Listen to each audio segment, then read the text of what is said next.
earlier in the year. So for example, if a vector has, so if I make the title, so vector calculus again. So if an object moves with acceleration vector, actually we'll have velocity vector to start with. It moves with velocity vector 2t I plus 3t squared j, and then plus e to the negative 2t k, something like that. So what it could ask, actually we'll make this, really simple actually. We'll make this plus minus 5k. So at what time is the object moving perpendicular to its acceleration, to the direction of acceleration And you've got to be prepared for this to have no answer sometimes as well, because sometimes it just doesn't. So what does perpendicular mean, first of all? So at a right angle, right? So have you done any type of motion specifically in physics where the acceleration is perpendicular to the velocity at all times? Have you done circular motion in physics yet? Essentially, so if you've got an object here, the acceleration acts towards the center and it goes that way. So it's essentially acting perpendicular. We'll do circular motion ourselves at some point. But essentially, it's accelerating in one direction, but it's going that way. So if it's accelerating that way, it's going to start making a curve around that way, essentially. Okay, so what time is the object moving perpendicular to the direction of acceleration? So we've got a vector there for velocity. Do we know how to check if two vectors are perpendicular? What do we know about their dot product? Is equal to 0, yeah. So what we do is we find the acceleration vector.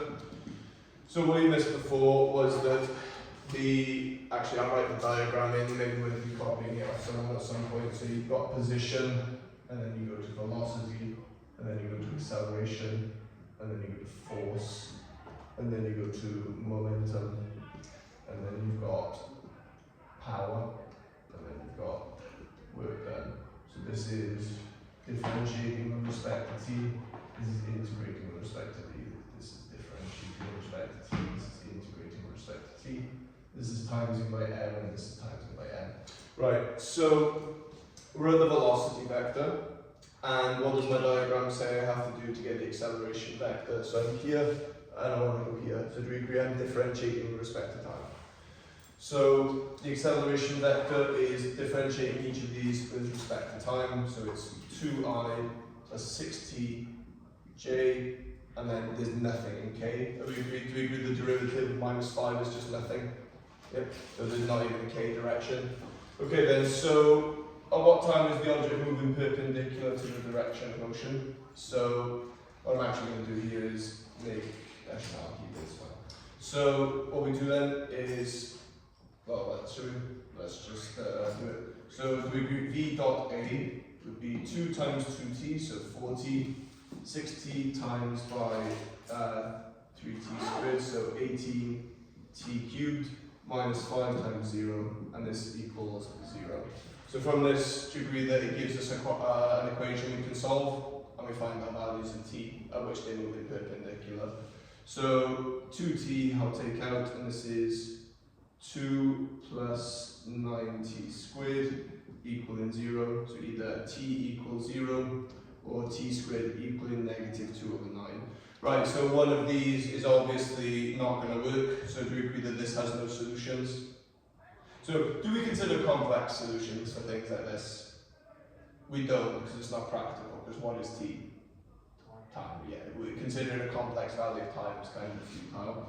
So what is the singular moment at which this object would be moving, would be accelerating perpendicular to its speed?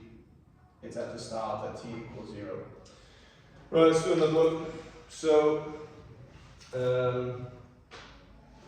let's do a backwards one this time, it's been a while. So let's have 3 sine of 2ti plus, minus actually 3 cos of 2tj, and then plus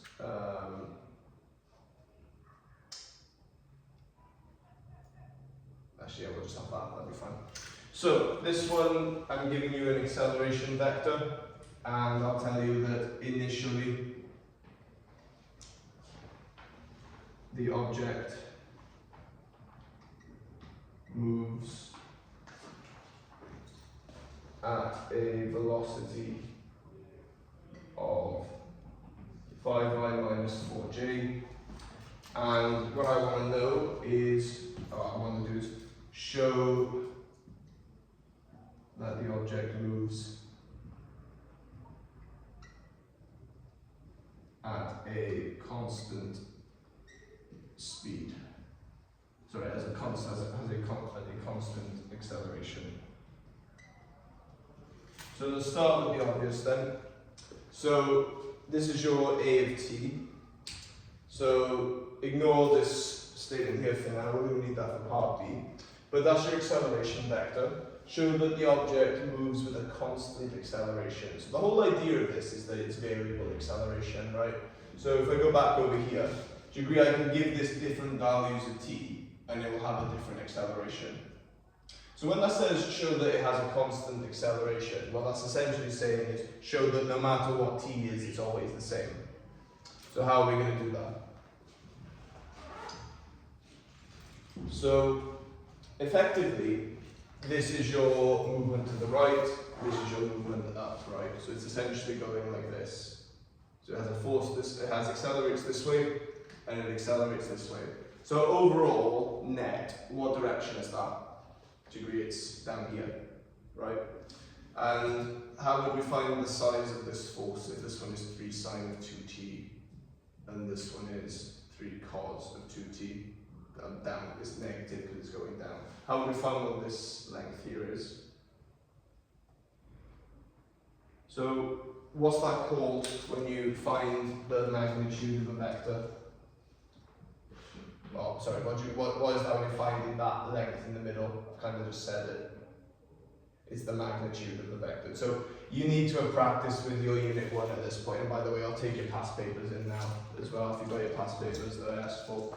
So if you could handle it, if you leave this at the end of the desk before you leave, it'd be grateful. No rush to handle them like right now, but on the video. So do we remember how to take the magnitude of a vector? Because it is bread and butter, really simple. If you don't, I'd be scared. You should know. Sorry? Yeah, it's Pythagoras, right? You take it's Pythagoras of the components. So the magnitude of A squared is equal to 3 sine of 2t squared plus 3 negative 3 cos of 2t squared. So we have that the magnitude of A squared is equal to 9 sine squared of 2t plus 9 cos squared of 2t. Right, so this doesn't actually solve my question yet. So how am I going to use this to show that it's a constant acceleration? How am I going to do it? Is this a constant? But that's the magnitude of the acceleration, right? So what's the trick here?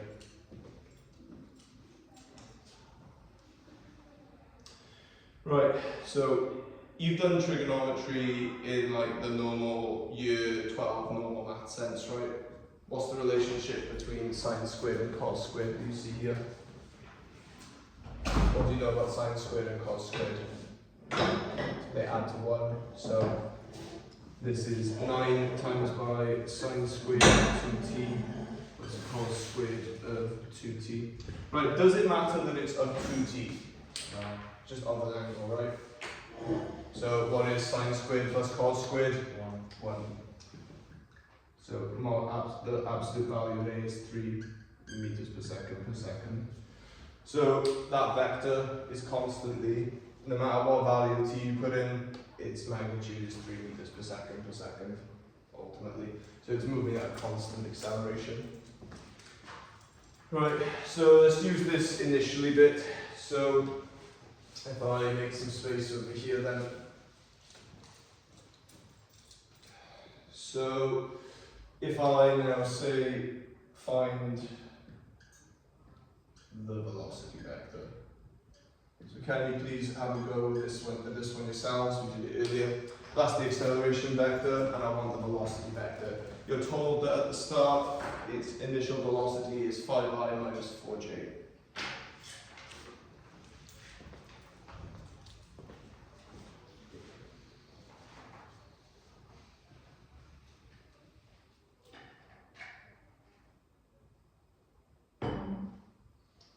So, for the way we're spoken, essentially, to go from the acceleration to velocity, you integrate.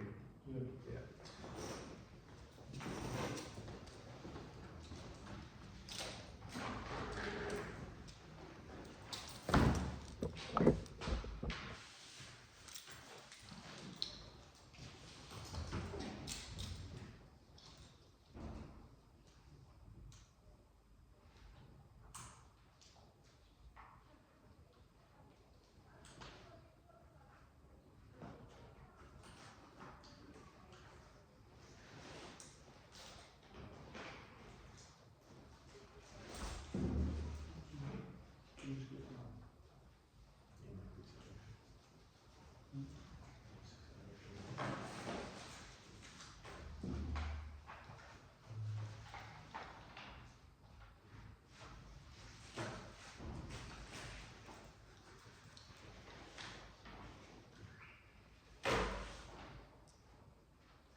Okay then, so my velocity vector, do we agree, is the integral of the acceleration vector, so we take the antiderivative with respect to t.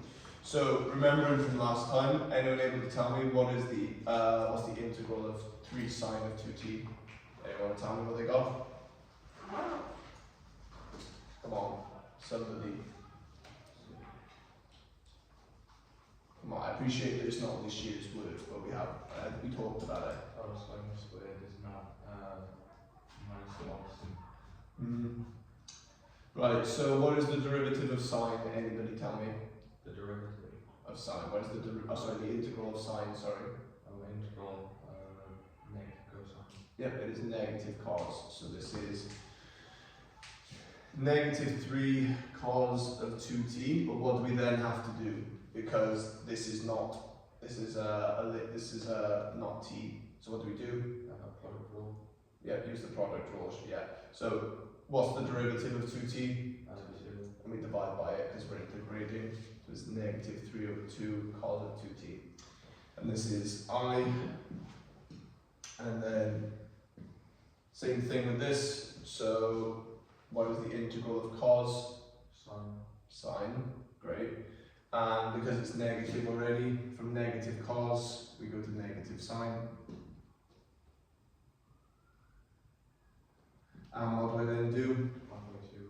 Divide by 2 again, because the derivative of this is 2. Like so. Okay, and what have I done wrong here? I've missed something. We did it before, sorry? J. No. Oh, the J, yeah, I missed the J, that's fine, I'm not looking for that. So what am I missing? The C1. Yeah, so because there should be an integration constant for both. Yeah, absolutely. So plus C2. Right then, how do we find these integration constants? We use our initial condition that's here, right? So you were told that initially it moves at a velocity of 5I minus 4j. So initially, so what does initially mean regarding time? At time 0, right? Yeah.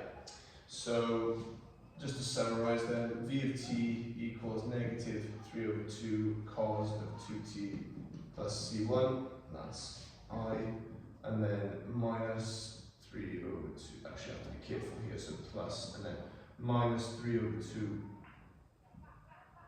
sine of 2t plus c2, because I don't want to make the c2 negative as well. Right, so we're told that initially it's 5I minus 4j, so v of 0 is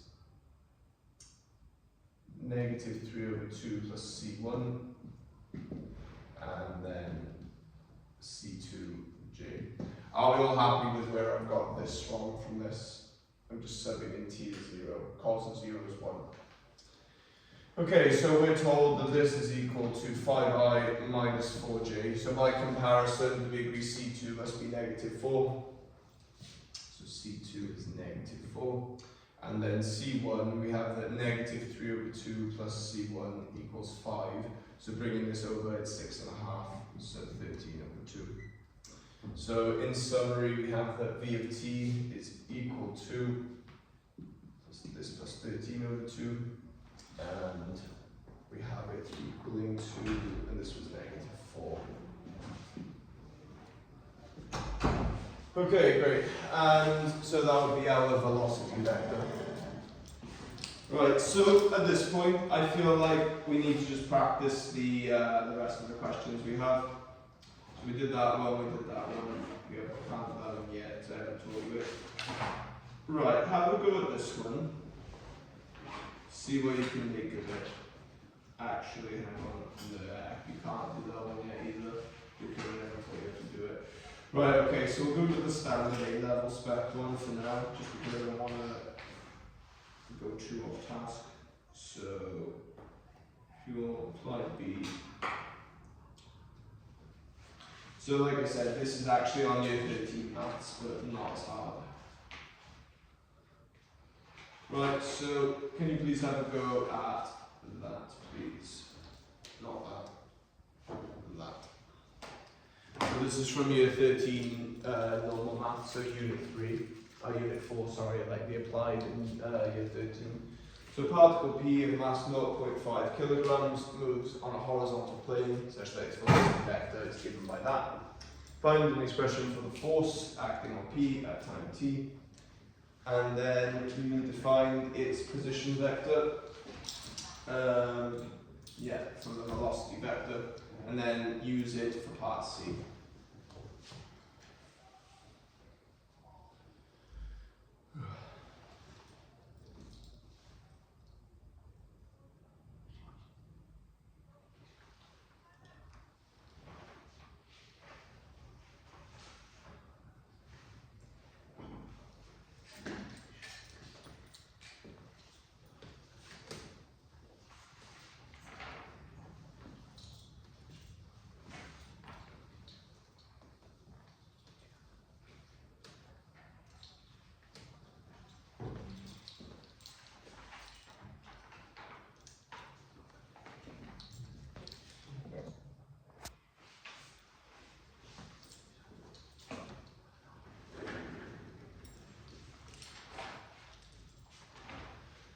So given that all we are going to do from here is really just exam questions, or there's some probably call that